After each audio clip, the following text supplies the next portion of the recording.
coffee. What a magical world where all these different possibilities open for us to enjoy an exquisite beverage that is shared amongst communities around the world. You first get into coffee and you get so excited. You go, oh, I'm getting that Chemex, I'm getting that V60, that AeroPress, that French press, and all of a sudden, that disgusting taste of the Keurig or the Nespresso is long gone.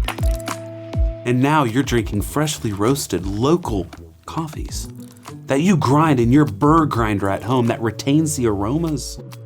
And then you keep brewing and you stumble into an online community and you're like, this is fun. Other people who are nerding out about their coffee. You get on and you're, wow, what, they spent $27 on that bag of coffee? Wait a second, they're talking about particle size distribution? They're using different types of filters and talking about the efficacy on the extraction? Oh my God, I've got to up my game. And then before you know it, you're in the middle of gear acquisition syndrome. Now you're watching Lance Hedrick on YouTube. That is so weird. And you're listening to all these different theories that are thrown about. You're looking up research and you're figuring out the new models on how heat extracts. And you've kind of lost the passion. You're like, what the heck? This is really hard.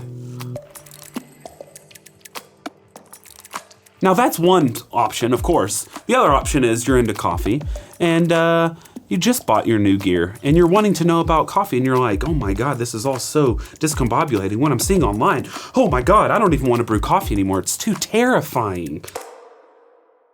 I like to start by setting a standard recipe that I kind of go to every time. So that's what we're gonna use as kind of our baseline in this video.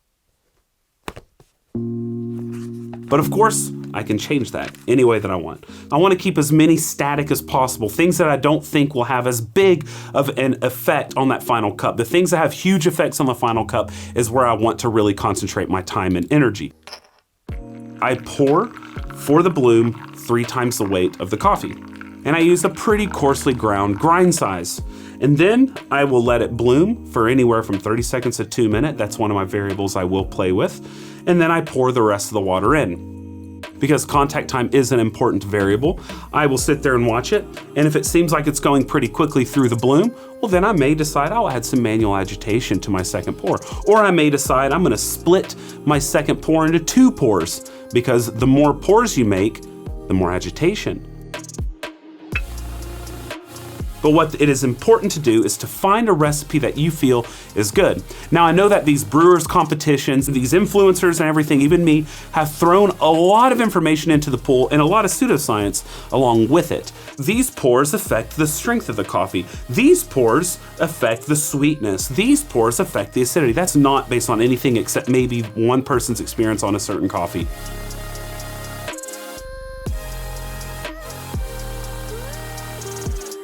There's no such thing in coffee as a very simple fix-all. Okay, if you pour this amount of the coffee at this roughness, you're gonna get this exact experience in the cup. And if this part of the pour is poured this way, you're getting this exact experience in the cup. It doesn't work like that.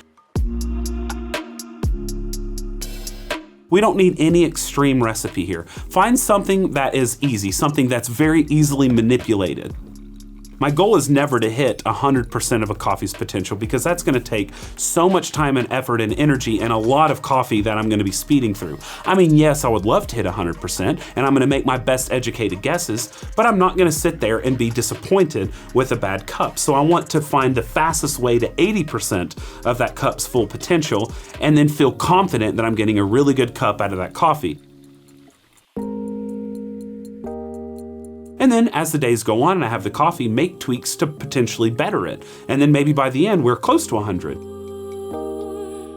This is not applied to everyone. There are gonna be a few of you out there who really enjoy nerding out and getting 50 brewers. And this is obviously not targeted at you. You do you. You obviously feel very confident in your approach to brewing. You likely have a ton of confirmation bias, wink wink. I enjoy playing with different brewers, but most every day I use the same thing, the V60. And it's because I want to make it easy. I wanna make something I know is gonna taste good. And I wanna make something that I can change different variables on the fly. Pick a 2 or 3 pour recipe and keep that as your baseline. And then what we're gonna do is we need to understand some of these different variables, but on a very base level, just so you can make little changes on the fly or day to day as you're brewing your coffee. tap water. Unless you're in those areas where it's insanely good tap water, where you don't have a lot of different nasties in there, please consider at least using like a Brita or something, or if you have capability to install like reverse osmosis or something along those lines, just take into account that water is one of the biggest effects on your coffee, and it's such an easy fix that will immediately improve your coffee. Just please do this for me, okay? So ratio will dictate the strength of your cup. There are other things it can do, obviously, but for the most part, it's going to dictate the strength and the extraction yield of your cup. If you have everything the same and you do 1 cup to a 1:15 ratio, 1 cup to a 1:17 ratio, the 1:15 will have a higher concentration, meaning literally it'll be a thicker coffee and a lower extraction. Whereas the 1:17 will be the opposite. It'll have a lower concentration, but a higher extraction. The big thing I recommend thinking about when you're looking at TDS is how thick are you wanting your beverage. The shorter the ratio, the thicker it will be relative to a bigger ratio at the same grind setting and everything else held constant. I like to stick to right at a 1:17, maybe a little under, and I don't really budge with it unless I'm doing a decaf, in which case I go down to 1:15, and that's because there's just a lot less goodies to extract from decaf. Or if I'm using a really old coffee, I'll go down to maybe a 1:15. The finer you grind, you're going to get a much easier route to bitterness in your cup, also an easier route to channeling. But the coarser you go, you have an easier route to under extraction, easier route to low contact time. But really only nicer grinders will give you a really fast drawdown at coarser grounds. Lower quality grinders, even at coarse grounds, will take a while. So it all depends on the quality of your extraction as it's going through that bed. I tend to prefer coarser grounds across all of my brew methods. It's very rare I go on the finer side. And when I say coarser, I mean proper coarse. Like I'm going bigger than like the sugar that you have on the table, you know, at grandma's house for Thanksgiving. I'm going like big old particles. I'm doing like river rocks for the most part. If I'm using, say, a ZP6 or an EK43 with my brew burst, and I say, oh, the best recipe is this, but you're sitting at home with like a Comandante, or you're sitting at home with like a Normcore hand grinder, those particle distributions are so vastly different, you're not getting anywhere near the same results. There's like no all-around recipes. You essentially need to find something as a baseline and tweak it to make it your own recipe. Temperature. The higher the temperature, the more extraction potential, in the sense that the water can more easily penetrate the grounds. The lower the temperature, it's not as easy. It takes more time in order for it to do the same effect as higher temps. Does that mean we need higher temps for light roasts? In a way, if you want it to extract to a certain degree. That being said, I used to preach, that you should brew off boiling. But I've found over the years that even with super lightly roasted coffees, I get better cups at 95 degrees than at 99. They tend to be less bitter, and I can still get all of the good things I enjoy about the 99 degree cup in a 95 degree cup without the bitterness. It does seem that when you go really high, you might be unlocking some things that will come out earlier in the process than later if you had a lower temperature. So maybe you can cut the brew off before some of that negative extraction occurs.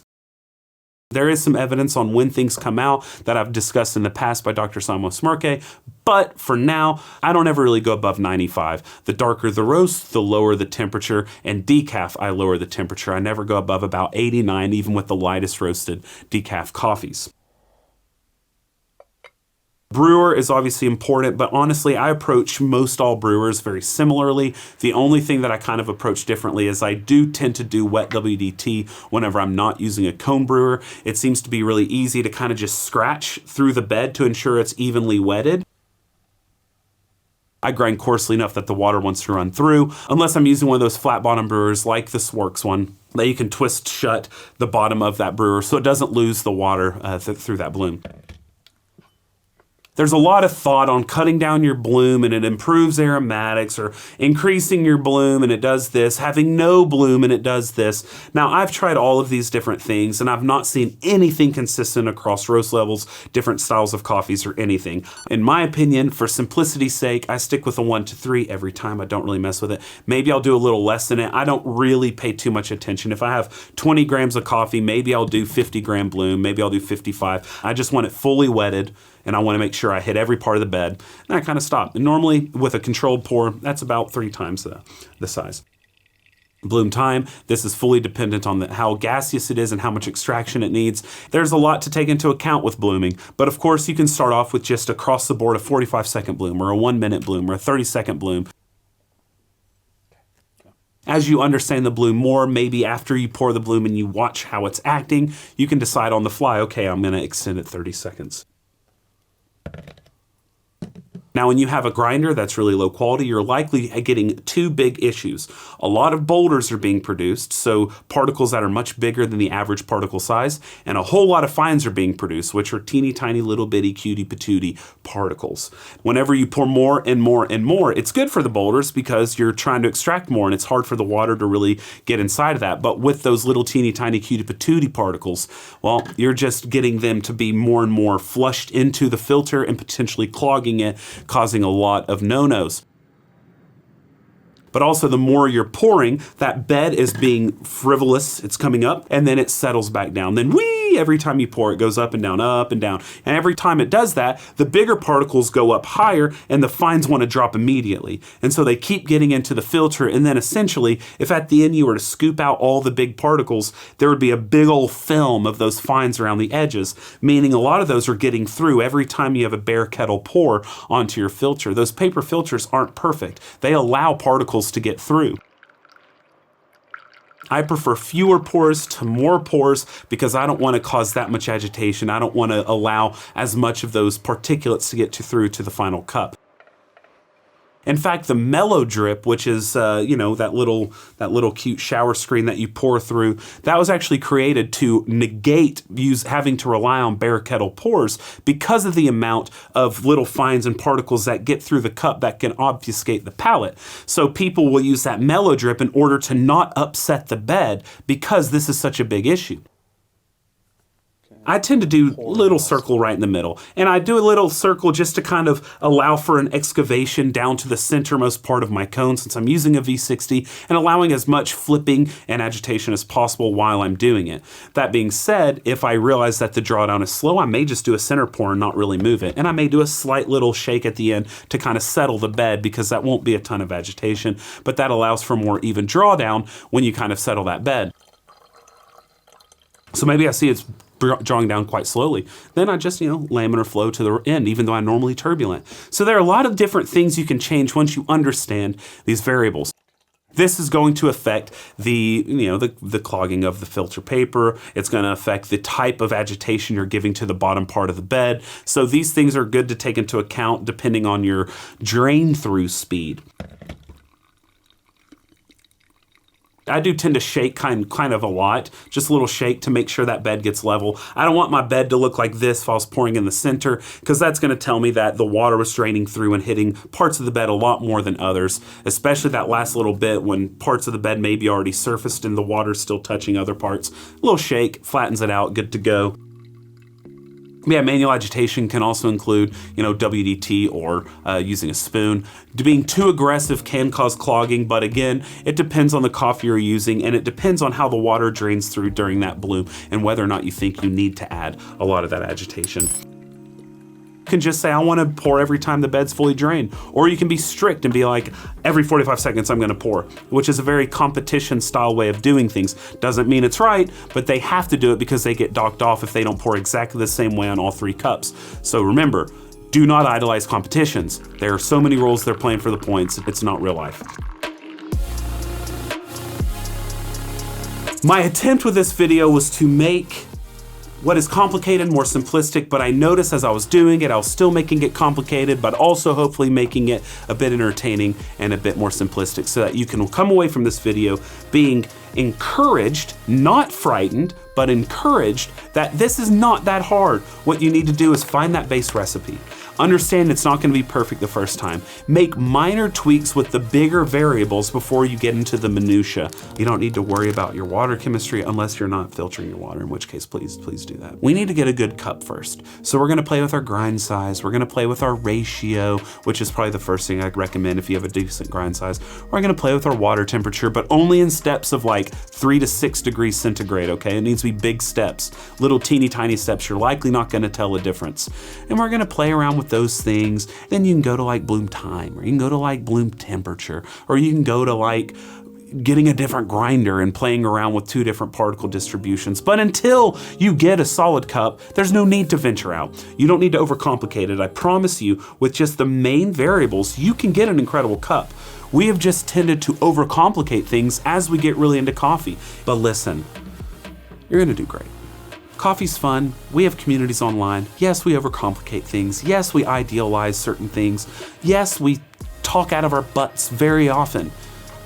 But it's all fun, all right? If you've watched this far, put down below, I'm a crazy coffee kook, and I crave crazy coffee. And that will show us that we have a community of crazy coffee kooks that crave crazy coffee. Say that 10 times fast. Anyway, thank you so much. You can check out my Patreon down below or the Instagram or whatever. You know, if you hit the like and subscribe, that's great. If you don't, it's cool. It is what it is. But anyway, I had a lot of fun today. I hope that you did as well. And until next time, I hope that you brew something tasty today. And cheers.